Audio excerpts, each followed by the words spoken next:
तो बच्चों आज हम हिस्ट्री में एक बहुत ही इंपॉर्टेंट टॉपिक डिस्कस करने जा रहे हैं जिसका नाम है नेशनलिज्म इन इंडिया। तो टॉपिक को बढ़ने से पहले, इस चैप्टर को समझने से पहले हमें यह समझना होगा नेशनलिज्म का मतलब क्या है।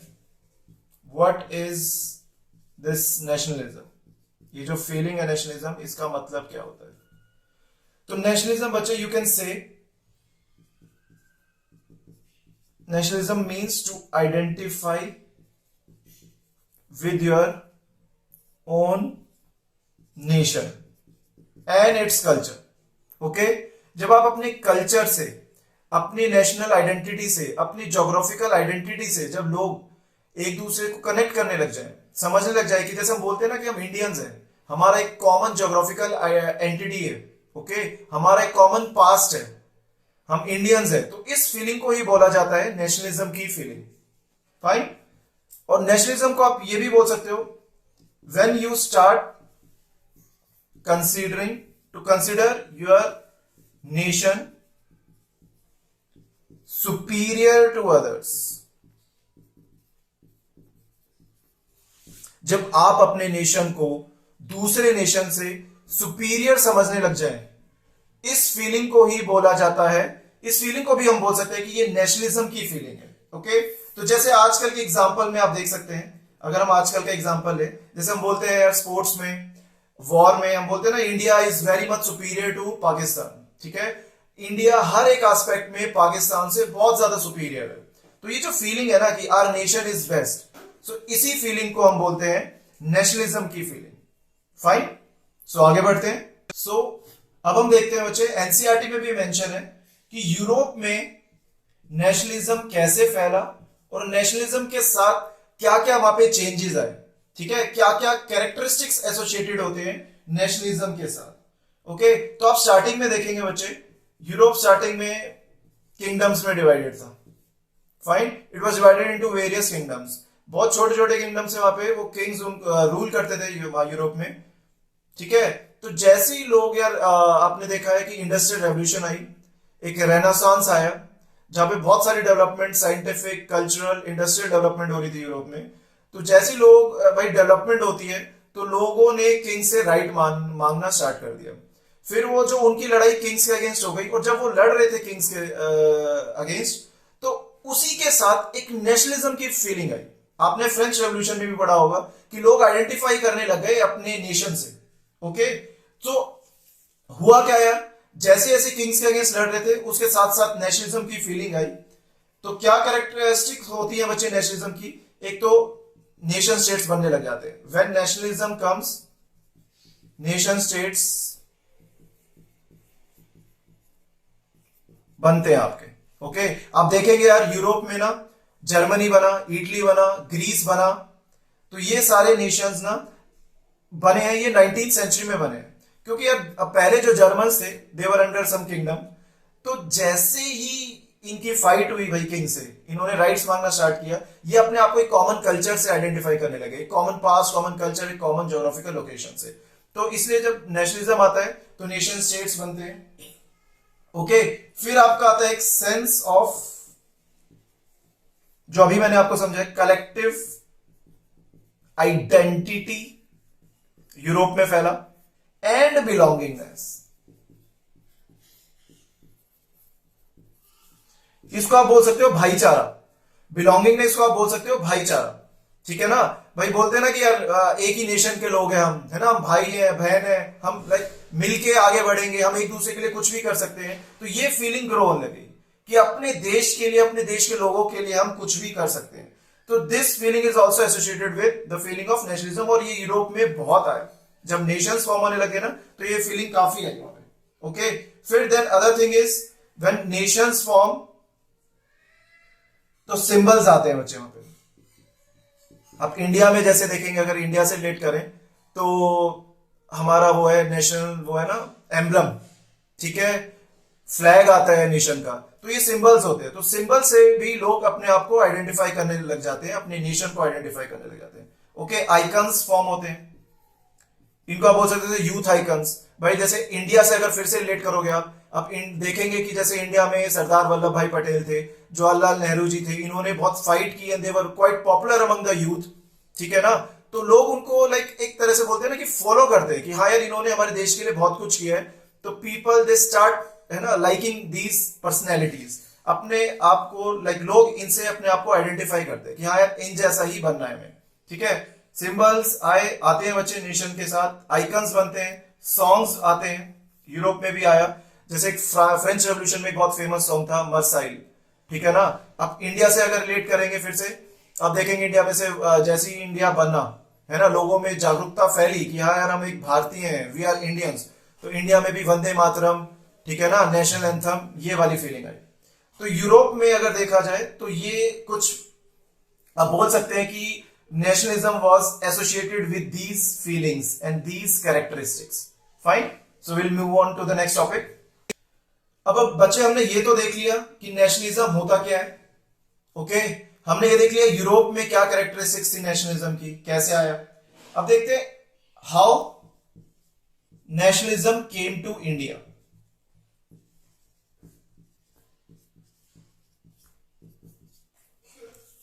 इंडिया में नेशनलिज्म कैसे आया। फाइन, तो बच्चे आप देखेंगे ब्रिटिशर्स आए थे इंडिया में, एक कंपनी के रूप में आए थे, फिर धीरे धीरे बैटल ऑफ प्लासी के बाद उन्होंने इंडिया को ऑलमोस्ट अपने पूरे इंडिया को ही अपने अंडर ले लिया था। आप देखेंगे इंडिया पहले भी, इंडिया भी ना किंगडम्स में डिवाइडेड था। मराठास थे ये ब्रिटिशर्स के आने से पहले, ठीक है, मराठास थे, निजाम ऑफ हैदराबाद थे, पंजाब की सल्तनत थी, बंगाल की सल्तनत थी। तो India was also divided into various kingdoms, ठीक है ना, अलग अलग तबकों में अलग अलग किंग्स के अंडर आता था यार, ठीक है।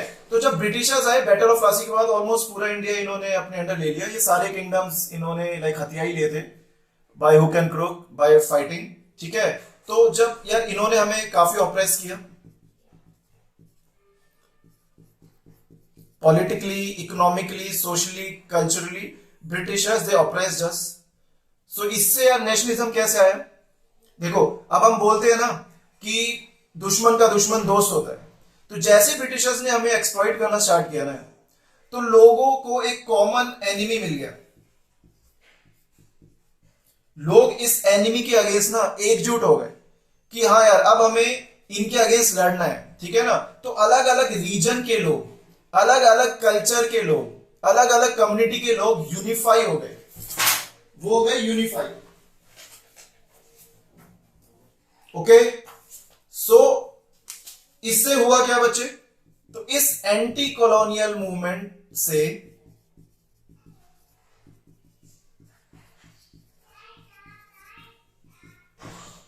People got unified. फाइन, और एक और जो मेजर रीजन है जिसकी वजह से इंडिया में नेशनलिज्म फैला, वो है बच्चे, आप देखेंगे कांग्रेस बनी थी 1885 में, और कांग्रेस अंडर गांधी जी ने मेजर रोल प्ले किया इंडिया में नेशनलिज्म की फीलिंग बढ़ाने को। ओके, गांधी जी ना पूरे इंडिया में घूमे, लोगों को जागरूक किया, लोगों को यूनाइट किया, उनको उनकी प्रॉब्लम्स के बारे में बताया, उन्हें बताया कि कैसे ब्रिटिश आपको एक्सप्लॉइट कर रहे हैं। ओके, सो जब यार इन्होंने बताया लोगों को उनके राइट्स के बारे में बताया ना, तो लोग मंच बस सड़कों पे उतर आए कि हाँ यार गांधी जी के अंडर अब हम लड़ेंगे ब्रिटिशर्स के अगेंस्ट। तो ये कुछ एक बच्चे टॉपिक था जिससे लाइक समझना पड़ेगा, क्योंकि देखो इस चैप्टर में ना मेन इवेंट है 1920s से, ठीक है। बट उससे पहले समझे तो सही इंडिया में नेशनलिज्म लाइक कैसे आया।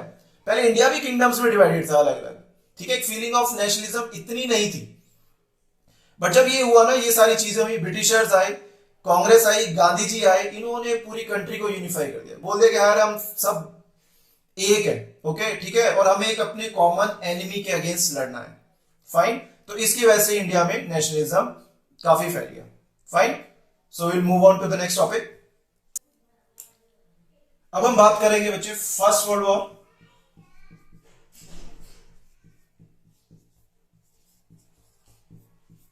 और उसके इंपैक्ट्स इंडिया में क्या हुए। देखो फर्स्ट वर्ल्ड वॉर हुआ था 1914 के around. And it was fought between, एक साइड थे आपके जर्मनी, टर्की, ऑस्ट्रिया, और दूसरी साइड थे आपके इंग्लैंड, फ्रांस, रशिया, ये सारी पावर्स थी। फाइन। सो आप कहेंगे सर, आप पूछेंगे कि आप ये नेशनलिज्म इन इंडिया में ये वाला टॉपिक क्यों पढ़ा रहे हैं? देखो बच्चे, फर्स्ट वर्ल्ड वॉर हुआ था इनके बीच में, इन सारी पावर्स के बीच में, ठीक है ना। ये अपने यार ये कॉलोनीज इनको हथियानी थी, इनके अपने इकोनॉमिक इंटरेस्ट थे, ट्रेड इंटरेस्ट थे, पॉलिटिकल इंटरेस्ट थे, ये उसके लिए लड़ रहे थे, ठीक है। बट यार India was also dragged into this, ठीक है ना। आपको पता है कि वी वर अंडर ब्रिटिशर्स, हम ब्रिटिशर्स की कॉलोनी थी, तो इन्होंने हमें भी इस वॉर में धकेल दिया, जैसे बोलते हैं ना बेगानी शादी में अब्दुल्ला दीवाना, तो हम भी यार इस वॉर में खींचे चले गए। फाइन। तो अब इसके आप देखेंगे इंप्लीकेशंस क्या रहे, implications of this war on India.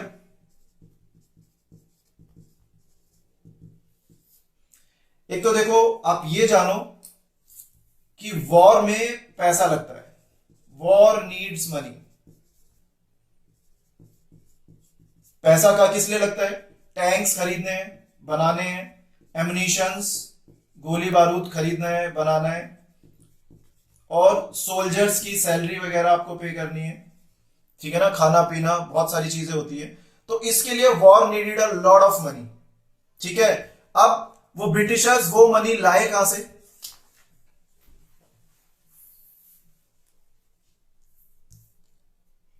Where did that money came? How to get money, कहां से लाए वो यार? उन्होंने हम पे लगा दिया टैक्स, टैक्स बहुत ज्यादा बढ़ा दिया इंडिया में, ठीक है ना। टैक्स लगता है ना प्रोडक्शन पे, एग्रीकल्चरल गुड्स पे, ट्रेड पे, हर चीजों पे टैक्स लगता है। तो उन्होंने वो बहुत ज्यादा बढ़ा दिया, इंडिया पे टैक्स बढ़ा दिया, इंडिया के नाम से लोन्स लिए, ठीक है, कस्टम ड्यूटीज बढ़ा दी। कस्टम ड्यूटीज होता है बच्चे tax on import and export.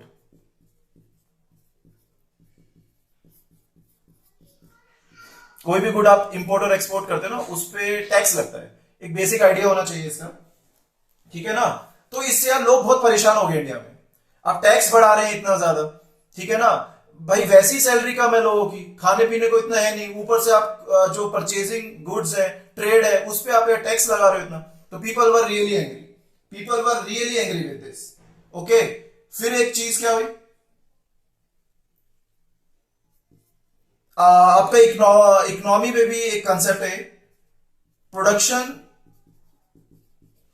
Of goods ना बच्चे कम हो गया, प्रोडक्शन ऑफ गुड्स क्या हो गया? कम हो गया, शॉर्टेज हो गई गुड्स की। क्यों? देखो हमारा सारा ध्यान तो उनका ब्रिटिशर्स का किस पे था? वॉर पे। सारा ध्यान, सारी मशीनरीज है ना, सारा पैसा वॉर पे लगा हुआ है। तो जो आपकी जो है डेली रिक्वायरमेंट की चीजें है ना, जो एसेंशियल कमोडिटीज है, नमक है, साबुन है, भाई और भी चीजें हैं, हजारों टाइप की चीजें होती है जो हमें डेली रिक्वायरमेंट में चाहिए होती हैं, उन चीजों की प्रोडक्शन हो गई कम, ठीक है। अब इससे क्या होगा? प्रोडक्शन जब कम होती है बच्चे, सप्लाई कम होगी, तो डिमांड क्या हो जाएगी? ज्यादा, और उसकी वजह से क्या हो जाती है? प्राइसेस प्रोडक्ट्स की क्या होगी? स्काई रॉकेट, हर चीज की प्राइस इतनी बढ़ गई, ठीक है। आप एक एग्जांपल अगर मैं दूं, मान लो एक ब्रेड आता होगा उस टाइम पे 2 रुपए का, अब ब्रेड की अगर सप्लाई कम कर दे मार्केट में, तो उससे उसकी जो प्राइस है वो क्या हो जाएगी? ज्यादा हो जाएगी। मान लो 2 रुपए का ब्रेड उस टाइम 10 रुपए में बिकता होगा, तो यार एक आम आदमी, गरीब आदमी वो कैसे खरीदेगा? वो कैसे खरीदेगा? Fine. Then another major thing which made Indians really angry was forced recruitment.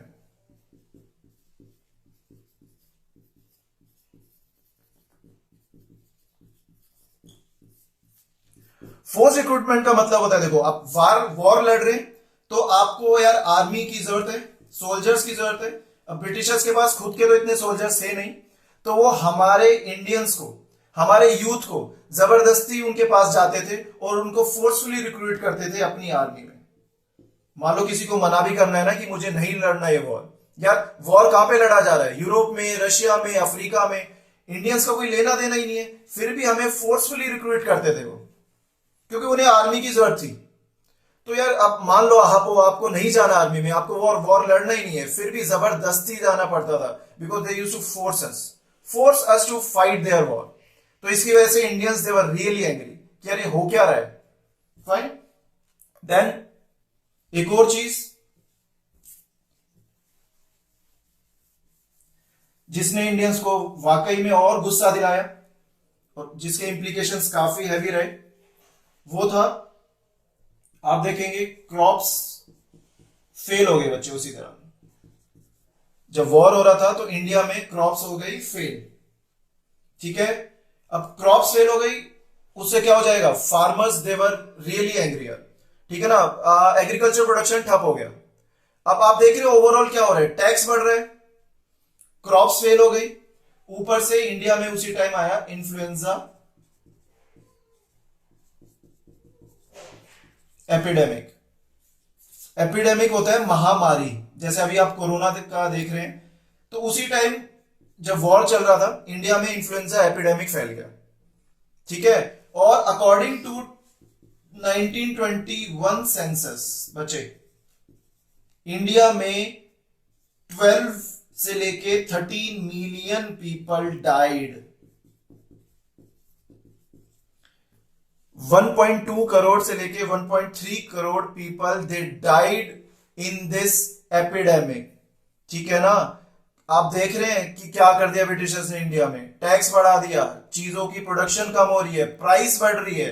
ठीक है ना, ऊपर से क्रॉप्स फेल हो गई, बिल्कुल ध्यान नहीं दिया उन्होंने। भाई सरकार का ये काम होता है ना, अगर क्रॉप्स फेल हो रही है तो उस पर ध्यान दे, है ना, लोगों को कंपनसेशन दे, ध्यान रखे उनका, उन्होंने बिल्कुल ध्यान नहीं रखा। ऊपर से इन्फ्लुएंजा एपिडेमिक फैला, उसमें भी ब्रिटिशर्स का कंप्लीट फेलियर था। इस सारे रीजंस की वजह से इंडिया में अराउंड 12 से 13 million people died. So these all were the implications of the first world war. Fine. और इस वॉर ने यार इंडिया को बिल्कुल, इंडियंस को ना गुस्सा दिला दिया कि अब हो गया बहुत। ठीक है ना, अब हो गया बहुत, अब हमें ब्रिटिशर्स के अगेंस्ट और अच्छे से लड़ना पड़ेगा। And stage was set for Gandhi ji to come to the scene. Okay, अब हम आगे बढ़ते हैं। तो बच्चों अब हम बात करेंगे era of Gandhi ji and सत्याग्रह।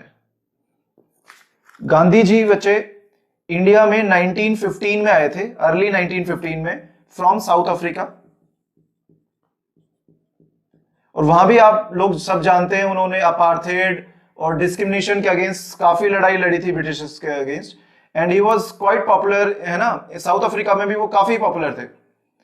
फिर वो इंडिया में आए 1915 में, और इनकी अपनी ही आइडियोलॉजी थी। ठीक है ना, अपने ही मेथड्स थे, एक नए मेथड्स लाए इंडिया में, जिसने इंडिया में सारे सिचुएशन को ना रेवोल्यूशनाइज कर दिया। ठीक है ना, और ब्रिटिशर्स के इन्होंने छुड़ा दिए छक्के। तो आप देखेंगे इनके मेथड्स क्या थे। ही यूज्ड टू फॉलो सत्याग्रह। अब आप कहेंगे व्हाट इज सत्याग्रह, देखो इसको समझना जरूरी है। आप ये समझ गए तो आप गांधी जी को समझ गए और उनके मेथड्स को समझ गए। देखो बच्चों, गांधी जी बोलते थे सत्याग्रह को फॉलो करो। अब सत्याग्रह क्या है बच्चे, सत्याग्रह का मतलब होता है बच्चे searching for truth. Searching for truth, सच्चाई को ढूंढो, सच्चाई को फॉलो करो। अब बच्चे इस ट्रुथ का मतलब ये नहीं है कि मान लो आपको कोई फ्रेंड है पेपर में चीटिंग कर रहा है, आप भाग के गए सर और मैडम के पास और बोल दिया कि सर या मैम ये चीटिंग कर रहा है। बच्चे सच्चाई का मतलब ये नहीं है। सच्चाई का मतलब है कि अपने मॉरल वैल्यूज, है ना, अपनी जो कॉन्शियसनेस है उसको फॉलो करना। ठीक है ना, लाइफ में हर टाइम सही का साथ देना, सच्चाई का साथ देना, और कभी किसी के साथ गलत ना करना। गांधी जी का इससे ये मतलब था। ठीक है ना, you should always search for truth. और उसका एक और वेपन जिसने ब्रिटिशर्स के छक्के छुड़ा दिए वो था बच्चे नॉन वायलेंस। गांधी जी कहते थे लड़ाई मारधाड़ से कुछ भी नहीं होगा, हमें उससे कुछ भी हासिल नहीं होगा। अगर हम वाकई में ब्रिटिशर्स को हराना चाहते हैं तो हमें नॉन वायलेंस का यूज करना पड़ेगा, ठीक है ना। गांधी जी कहते थे कि हमें ना जो ऑपरेसर है उसके अगेंस्ट कोई भी वेंजियंस नहीं रखना है। नो वेंजियंस अगेंस्ट ऑपरेसर, जो हमें ऑपरेस कर रहा है ना उसके अगेंस्ट कोई वेंजियंस नहीं रखना है बच्चे। वेंजियंस का मतलब होता है बदले की भावना।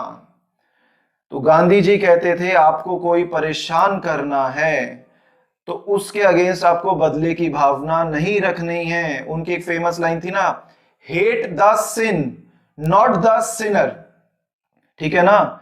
जो लोग गलत काम करते हैं ना उनके गलत कामों को हेट करो, उसके अगेंस्ट लड़ो, उस आदमी के या औरत के अगेंस्ट नहीं लड़ना है हमें, ठीक है ना। वो जो गलत करता है ना उसके अगेंस्ट लड़ना है हमें, ठीक है ना। एंड गांधी जी कहते थे we should win the heart of oppressor, we should win the heart of enemy by using non violence and truth.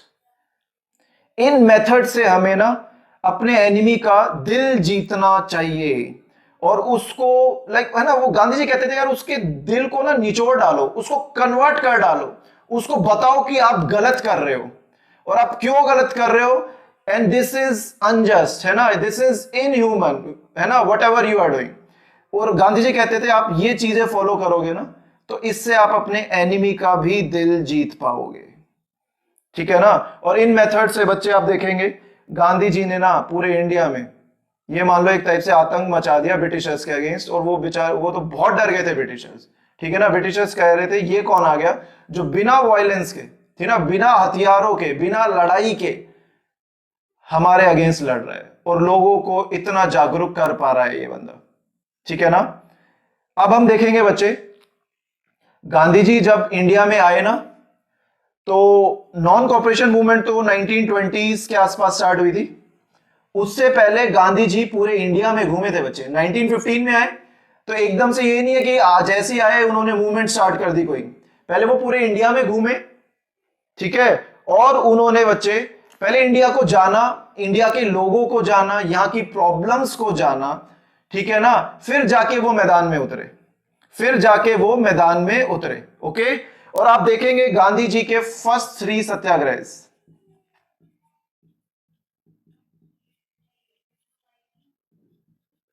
कौन कौन से थे। फर्स्ट 3 सत्याग्रह देखो, जब वो गए ना बच्चे पूरे इंडिया में घूमे वगैरह तो लोग भी उनके पास प्रॉब्लम्स लेके आते थे। तो गांधी जी का पहला सत्याग्रह था बच्चे चंपारण में। चंपारण बिहार में एक जगह है, तो वहां पे उन्होंने सत्याग्रह किया। सत्याग्रह क्यों किया चंपारण में, वहां पे उन्होंने बच्चे फाइट की अगेंस्ट ओपियम कल्टीवेशन, ठीक है ना। इस टॉपिक में ज्यादा डीप में नहीं जाना है क्योंकि एनसीईआरटी में इतना एक्सप्लेन नहीं है, बट स्टिल मैं एक ब्रीफ ओवरव्यू दे दूंगा आपको। तो अगेंस्ट ओपियम कल्टीवेशन, इसमें क्या होता था बच्चे, ये जो यूरोपियन प्लांटर्स होते थे ना, ये ब्रिटिश प्लांटर्स होते थे, वो इंडियंस को ना, जो इंडियन फार्मर्स थे उनको जबरदस्ती बोलते थे कि आप अपने लैंड पे ना ओपियम उगाओ, और फिर क्या करते थे इंडियन से सस्ते में ले लेते थे ओपियम और मार्केट में बड़े हैवी प्राइस पे बेचते थे। तो इंडियन फार्मर्स को कोई इससे फायदा नहीं हो रहा था, है ना। और ओपियम कल्टीवेशन से ना हमारी लैंड भी बहुत इनफर्टाइल हो रही थी, है ना, बहुत कम उपजाऊ हो रही थी वो। तो इससे farmers they were really angry. वहां पे गांधी जी ने सत्याग्रह किया, इसके अगेंस्ट लड़े and he was quite successful, ठीक है ना। प्लांटर्स छोड़ के भाग गए वहां से, गांधी जी ने सत्याग्रह किया तो प्लांटर्स भाग गए वहां से, ठीक है। फिर उन्होंने बच्चे नेक्स्ट सत्याग्रह कहा था खेड़ा में, गुजरात में जगह है खेड़ा। यहां पे क्या हुआ देखो, यहां पे फार्मर्स की ना क्रॉप हो गई फेल, और वहां पे एपिडेमिक भी फैल गया, अगेन महामारी। तो इससे फार्मर्स बहुत परेशान थे बच्चे। और आप मुझे बताओ अगर किसी जगह की क्रॉप्स फेल हो गई तो वहां की गवर्नमेंट को, वहां की सरकार को क्या करना चाहिए यार, ऑब्वियसली उस साल का जो टैक्स लगता है फार्मर्स पर वो कम कर देना चाहिए। अब भाई फार्मर्स के पास टैक्स देने को कुछ है तो है नहीं, क्रॉप्स तो फेल हो गई बेचारे, पैसा कहां से लाए, क्रॉप्स कहां से लाए। बट वहां पे आप देखेंगे यार गुजरात में ब्रिटिशर्स दे वर सो इविल, उन्होंने फिर भी टैक्स जो फार्मर्स पे लगता है ना, जो क्रॉप्स पे लगता है, वो कम नहीं किया।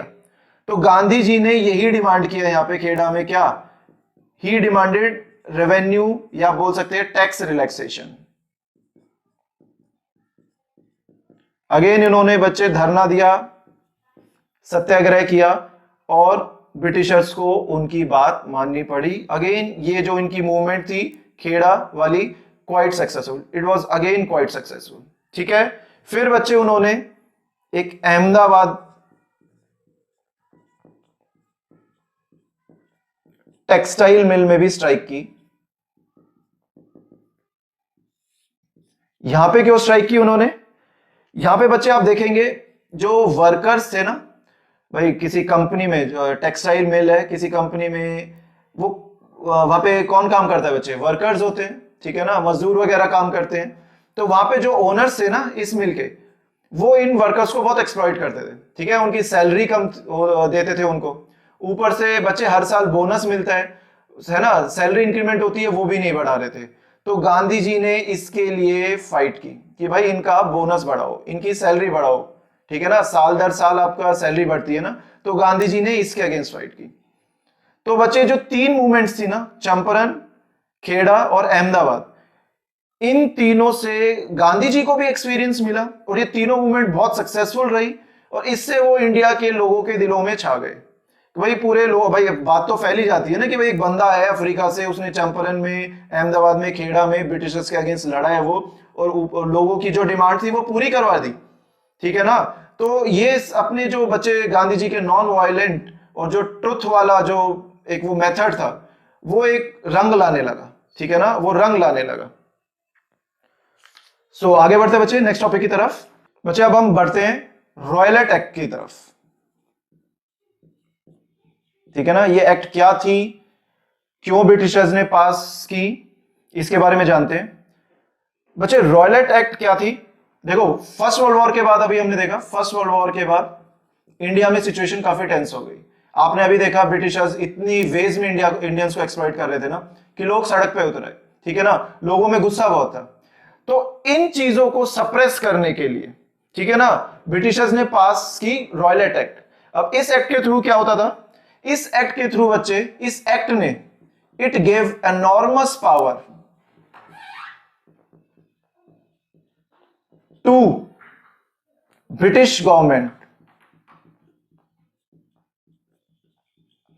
it gave enormous power to British government to suppress political activities in India, to suppress political activities,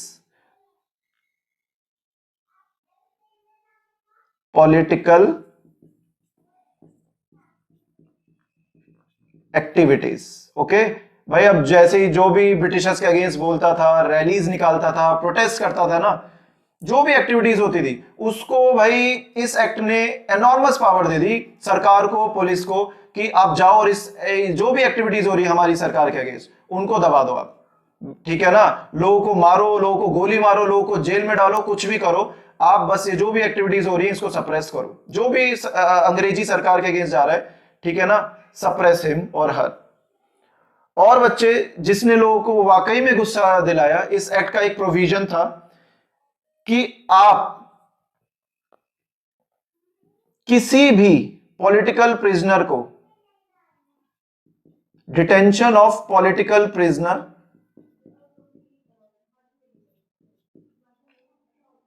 without trial for 2 years। इसका मतलब है बच्चे, कोई भी अगर एक्टिविस्ट है, पॉलिटिकल एक्टिविस्ट है, वो सरकार के अगेंस्ट जा रहा है ना, तो वो क्राइम करता है, तो आप उसको डिटेन कर सकते हो, मतलब आप उसको जेल में डाल सकते हो 2 साल के लिए, और वो भी without trial. This word is important, trial, trial के बिना ही। यार आजकल होता क्या है, मान लो आप कोई क्राइम करते हो, तो होगा क्या, पहले आप जज के पास जाओगे, आपको जज के सामने ले जाया जाएगा, कोर्ट में आपकी सुनवाई होती है भाई, है ना, डिफेंस प्रोसिक्यूशन होते हैं, तो जब उसके बाद जज आपको सजा सुनाता है, फिर जाके आपको भाई जेल आपको भेजा जाता है, ठीक है ना, फिर आपको सजा होती है।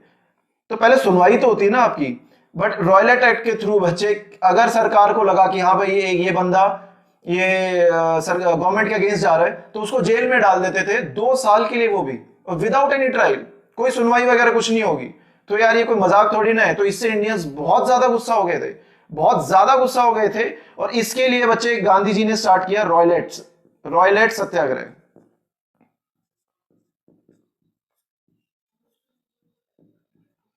इस एक्ट के अगेंस्ट गांधी जी ने स्टार्ट किया रॉयलेट सत्याग्रह। ठीक है, अब इस सत्याग्रह में बच्चे हुआ क्या, लोगों ने क्या निकाले बच्चे, रैलीज निकाली। ठीक है, वर्कर स्ट्राइक पे चले गए,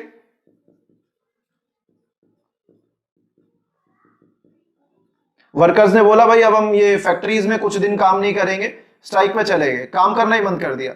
लोग भाई सड़कों पे उतर आए, रैलियां निकाल रहे ब्रिटिश राज के अगेंस्ट कि इतना इविल या इतना अत्याचार आप कैसे कर सकते हो, आप तो इंडियंस का ध्यान ही नहीं रख रहे। ठीक है ना, और बच्चे शॉपकीपर्स ने अपनी शॉप्स बंद कर दी, शॉप्स वर क्लोज। तो ये एक सिंबल था भाई कि हाँ, ये उनको दिखाना चाह रहे इंडियंस की ब्रिटिशर्स को कि ऐसा नहीं है कि आप कुछ भी करोगे हम कुछ नहीं करेंगे। तो अब लोग भाई सड़कों पे उतर आए, गांधी जी ने सत्याग्रह स्टार्ट किया। ठीक है ना, इससे ब्रिटिशर्स को थोड़ा सा डर लगा, थोड़ी सी उनकी पॉलिटिकल और इकोनॉमिक इंटरेस्ट हर्ट हुए। बट यार ब्रिटिशर्स ने क्या किया, ये जो भी इंडिया के गवर्नमेंट के अगेंस्ट प्रोटेस्ट करता था ना, उसको सप्रेस कर दिया। ठीक है ना, ये जो भी हुआ था बच्चे, इसको ब्रिटिशर्स ने क्या किया, सप्रेस कर दिया था। ठीक है ना, जबरदस्ती लोगों को जेल में डाल देते थे, गोलियां मार देते थे, लाठियां चार्ज होती थी। ठीक है ना, ये चीज हो गई सप्रेस। अब हम आगे बढ़ते हैं बच्चे टुवर्ड्स द नेक्स्ट टॉपिक। अब नेक्स्ट टॉपिक है बच्चे आपका, ये बहुत ही फेमस इंसिडेंट, बड़ा ही famous and unfortunate incident, Jallianwala Bagh massacre.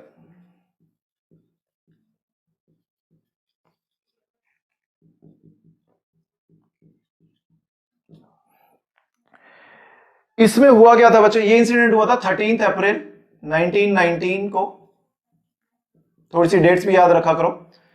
इसमें हुआ क्या था बच्चे, अभी हमने देखा जैसे ब्रिटिशर्स ने क्या पास किया, रॉयलेट एक्ट, ऊपर से वर्ल्ड वॉर 1 के बाद इंडिया में गुस्सा इतना है, गांधी जी ने रॉयलेट सत्याग्रह स्टार्ट किया, लोग जागरूक भी हो रहे हैं ब्रिटिश राज के अगेंस्ट।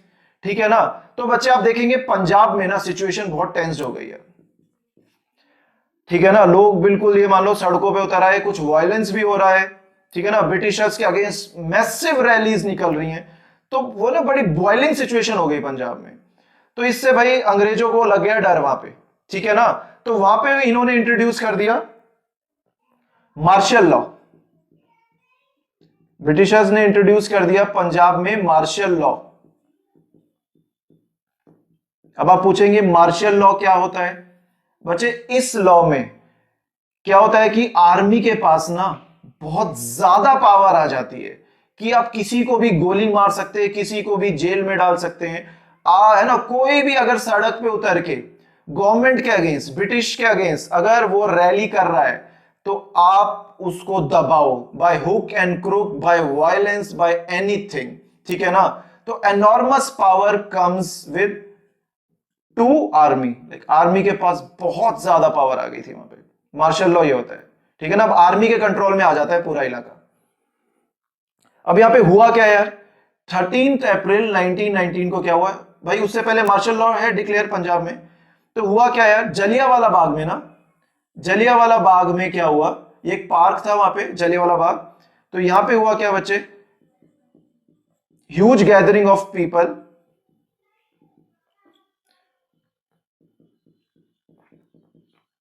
Was there. ठीक है ना, huge gathering of people was there, लोग इकट्ठा हुए वहां पे। अब क्यों हुए इकट्ठा, देखो कुछ लोग बच्चे वहां पे इकट्ठा हुए बैसाखी का फेस्टिवल था उसको सेलिब्रेट करने के लिए, बैसाखी के फेस्टिवल को। और कुछ लोग बच्चे वहां पे इकट्ठा हुए टू प्रोटेस्ट अगेंस्ट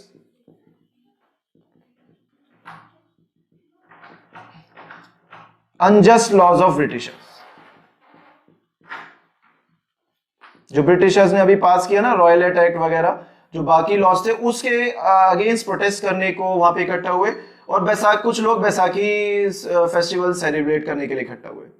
ठीक है ना, बट बच्चे यहाँ पे बिल्कुल नॉर्मल माहौल था, कुछ वायलेंस नहीं कर रहे थे लोग, है ना, बड़े पीसफुली प्रोटेस्ट कर रहे थे, स्पीचेस वगैरह दे रहे थे, ठीक है ना, वो अपना इसलिए इकट्ठा हुए थे, कुछ वायलेंस वगैरह कुछ नहीं कर रहे थे। अब आप ब्रिटिशर्स की क्रुएल्टी देखो यार, कितना इविल हो सकता है एक में।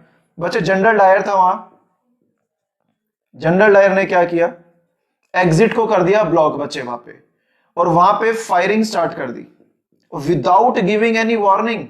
लोगों को बच्चे कुछ देखो, लोगों को तो ये भी नहीं पता था, कुछ को तो यार मार्शल लॉ है पंजाब में, ठीक है ना, और without giving any warning general Dyer ने बच्चे लोगों पे ताबड़तोड़ गोली स्टार्ट कर दी, ठीक है ना। और इसमें बच्चे आप देखेंगे वहां पे बड़े थे, बूढ़े थे, औरतें थी, बच्चे थे, सब थे, किसी का ध्यान नहीं रखा और फायरिंग स्टार्ट की बच्चे, और आप thousands of people they died, thousands of people they died in this incident, जिसकी वजह से बच्चे पूरे इंडिया में क्या पूरे वर्ल्ड में गुस्सा फैल गया, ठीक है ना। पूरे वर्ल्ड में बच्चे इस इंसिडेंट की आलोचना हुई कि यार लोग जब पीसफुली वहां पे इकट्ठा हो रहे थे, प्रोटेस्ट कर भी रहे थे, तो ठीक है आप उनको वार्निंग देते, बोलते कि वहां से चले जाओ, मार्शल लॉ डिक्लेयर है, आप सीधा फायरिंग कैसे कर सकते हैं, और वो भी यार औरतें, बच्चों, बूढ़ों पर आप कैसे फायरिंग कर सकते हैं, ठीक है ना। तो बच्चे इस इंसिडेंट ने ना जो ब्रिटिशर्स की जो इविलनेस है ना, जो ब्रुटैलिटी है, उसको एक्सपोज कर दिया। इंडियंस को अब ये समझ में आ गया कि यार ब्रिटिशर्स हमारे फायदे के लिए तो है ही नहीं, वो अपने इकोनॉमिक और पॉलिटिकल इंटरेस्ट के लिए ना कुछ भी कर सकते हैं, कुछ भी कर सकते हैं बच्चों, ठीक है ना।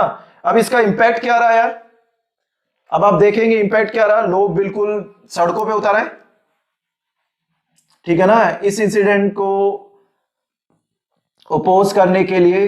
भाई अब बात तो फैली गई, तो इंपैक्ट्स क्या हुए, एक तो news spread like wild fire, impacts of this incident, news spread, पूरे इंडिया में बात फैली कि भाई ऐसा ऐसा हुआ है पंजाब में, ठीक है ना।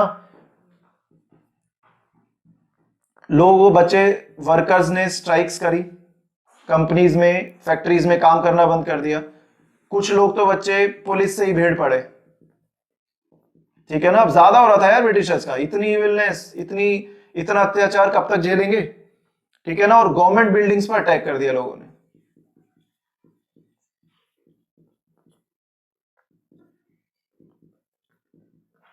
गवर्नमेंट बिल्डिंग्स मतलब वही यार, गवर्नमेंट जहां से काम करती है, ठीक है ना, सिविल सर्विसेज वगैरह, जहां जिस बिल्डिंग से काम चलता है गवर्नमेंट का, तो जो भी बिल्डिंग बच्चे गवर्नमेंट से एसोसिएट थी, उस पर आग लगा दी, उस पर अटैक किया लोगों ने, बोला कि भाई अब हो गया बहुत, ठीक है ना। बट बच्चे आप देखेंगे ये तो ब्रिटिशर्स हैं, इन्होंने इन सारी मूवमेंट्स को, ये जो भी प्रोटेस्ट हो रहे थे, ब्रूटली सप्रेस कर दिया बच्चे, ब्रूटली सप्रेस, ठीक है ना। लोगों को जेल में डाल दिया, लाठी चार्ज, गोलियां चलाई, बस by any method, any mean, ठीक है ना। ब्रिटिशर्स ने बड़ी ही क्रूरली इन सारी मूवमेंट्स को क्या कर दिया, सप्रेस कर दिया। तो यहाँ पे टॉपिक खत्म होता है, एंड आई होप कि अब आपको हिस्ट्री में डर नहीं लगेगा, और नेक्स्ट टॉपिक्स के लिए will meet in the next video.